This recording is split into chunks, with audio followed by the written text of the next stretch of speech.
Olá, boa tarde. Voltamos a falar ao vivo do Palácio do Planalto, em Brasília. 152 brasileiros que estavam na Venezuela conseguiram retornar ao Brasil. A fronteira está fechada desde a quinta-feira da semana passada por ordem do regime de Nicolás Maduro. Ontem foi autorizada a abertura parcial da fronteira para o retorno dos brasileiros. Segundo o Ministério das Relações Exteriores do Brasil, a negociação foi feita pelo Consulado Brasileiro, que fica na cidade venezuelana de Santa Helena do Guairém. Vamos ver. No retorno para o Brasil, o alívio. Fé em Deus que nós ia passar e deu tudo certo. Com medo de não poder atravessar, mas de volta, né? Deu um pouquinho de medo de voltar, mas graças a Deus a gente está aqui. O vice-cônsul do Brasil disse que as negociações para o retorno dos brasileiros foram feitas com militares e que só foi possível depois de muito diálogo. O caráter humano, né? O caráter humano, porque nós temos crianças, nós temos bebês recém-nascidos, nós temos idosos com problema de saúde, e isso tem que ser explicado muito bem, tem que ser mostrado que realmente há necessidade. Ainda segundo o Ministério das Relações Exteriores, os outros consulados do Brasil na Venezuela informaram que, no momento, não há cidadãos brasileiros querendo retornar. O governo brasileiro continua acompanhando a situação da fronteira. Agentes da Polícia Rodoviária Federal e do Exército Brasileiro estão na região. Sem a passagem da ajuda humanitária, a falta de alimentos e medicamentos está se agravando ainda mais. Na cidade venezuelana de Santa Helena do Guairém, que fica a cerca de 15 quilômetros da fronteira com o Brasil, há relatos de que faltam os produtos mais básicos. Bom, e agora mudando de assunto, aqui em Brasília, no Palácio do Planalto, o vice-presidente da República, Hamilton Mourão, recebeu essa manhã alunos do Colégio Militar de Goiânia. Depois de visitar o vice-presidente, os alunos fizeram um tour para conhecer o prédio principal do Palácio do Planalto. Já o presidente Jair Bolsonaro só tem agenda por aqui às 5 da tarde. Ele vai participar da reunião do Conselho de Defesa Nacional. Pela manhã, o presidente Jair Bolsonaro foi para São Paulo e é para lá que a gente também vai agora conversar com o repórter Ricardo Ferraz, que tem aí as informações da agenda do presidente. Olá, Ricardo, boa tarde para você. Boa tarde, Luana. Boa tarde a todos. Falamos ao vivo do Hospital Albert Einstein, na zona sul da capital paulista, onde o presidente Jair Bolsonaro se encaminhou hoje por volta de 9h50 da manhã para realizar exames relacionados ao acompanhamento da cirurgia da retirada da bolsa de colostomia que fez no dia 29 de janeiro. Essa é a primeira vez que o presidente da República retorna ao hospital. Ele se reúne em consulta com os médicos que realizaram a operação.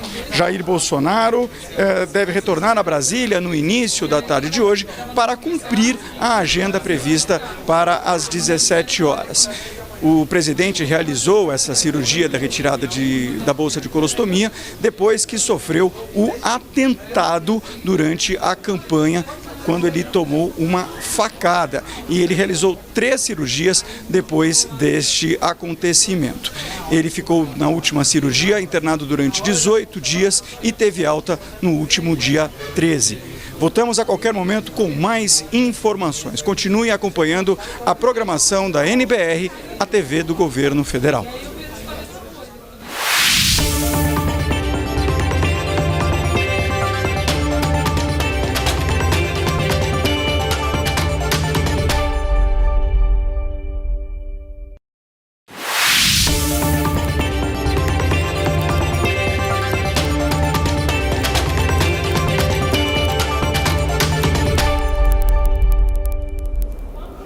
Olá, bom dia. Falamos ao vivo do Palácio do Planalto, em Brasília. Militares das Forças Armadas vão continuar atuando no reforço da segurança da Penitenciária Federal de Porto Velho, em Rondônia. Há 2 semanas, eles trabalham num raio de 10 quilômetros a partir da penitenciária. Esse trabalho terminaria hoje, mas foi prorrogado por mais um mês, conforme decreto publicado na edição desta quarta-feira do Diário Oficial da União. O emprego das Forças Armadas em Porto Velho é realizado em parceria com as forças de segurança locais e também com agentes penitenciários. No último dia 13, a Justiça Federal autorizou a transferência de 22 presos de penitenciárias de São Paulo para presídios federais. A transferência foi autorizada após a descoberta de um plano de fuga em massa das prisões paulistanas, coordenado por integrantes de uma organização criminosa de São Paulo. A Penitenciária Federal de Porto Velho recebeu Marcos Williams Herbas Camacho, o Marcola, apontado como líder máximo dessa facção paulistana. Também há 2 semanas, o governo publicou portaria tornando mais rigorosas as regras para visitas em presídios federais. As visitas nesses presídios, elas agora são permitidas apenas por meio do parlatório, que é aquele vidro que fica entre o preso e o visitante e que eles conversam por meio de um interfone. Essas visitas também podem ser feitas por videoconferência. As visitas nos pátios dos presídios, que antes eram a regra, agora são exceção, permitida apenas para presos que fizeram acordo de delação premiada ou que tiveram ótimo comportamento durante 360 dias seguidos. As visitas íntimas nos presídios federais seguem proibidas para membros de facção criminosa, líder de quadrilha ou para quem tentou fugir da polícia. Bom, nós podemos voltar a qualquer momento com outras informações. Você pode acompanhar toda a nossa programação também nas nossas redes sociais. Fique com a gente na NBR, a TV do Governo Federal.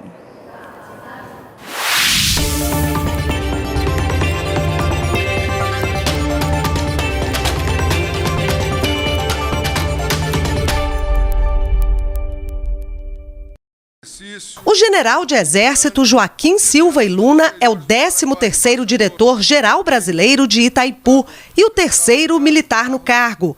Ex-ministro da Defesa, ele foi indicado pelo ministro de Minas e Energia, Almirante Bento Albuquerque. Em seu discurso de posse, Silva e Luna falou sobre mudanças a curto prazo para aprimorar a trajetória de sucesso da hidrelétrica. Itaipu Binacional é a maior geradora de energia limpa e renovável do mundo, papel que foi ressaltado pelo ministro de Minas e Energia. A usina pertence ao Brasil e ao Paraguai.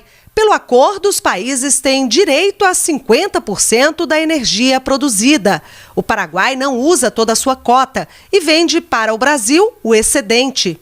O mandato do novo diretor-geral brasileiro de Itaipu vai até maio de 2022. Ele assume no momento em que devem começar as discussões sobre a renegociação de uma parte do Tratado de Itaipu. O documento prevê que em 2023 serão revistos os valores da venda ao Brasil da energia paraguaia. O presidente Jair Bolsonaro, antes de participar da cerimônia de posse, se reuniu com o presidente paraguaio, Mário Abdo Benítez. Além de Itaipu, os 2 governos têm outros interesses em comum. O Brasil é o principal parceiro comercial do país vizinho. Em 2017, o intercâmbio comercial foi de 3,78 bilhões de dólares. E o Brasil mantém ainda o 2º maior estoque de investimentos diretos no Paraguai. Agora a intenção é estreitar ainda mais esses laços em obras importantes para os 2 países.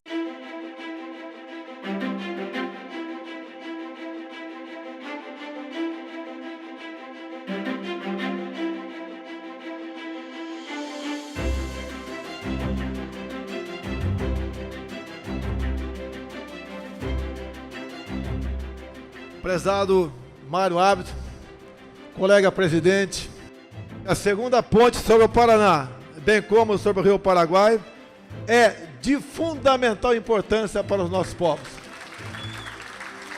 Conte com o apoio do nosso governo para concretizarmos esse objetivo.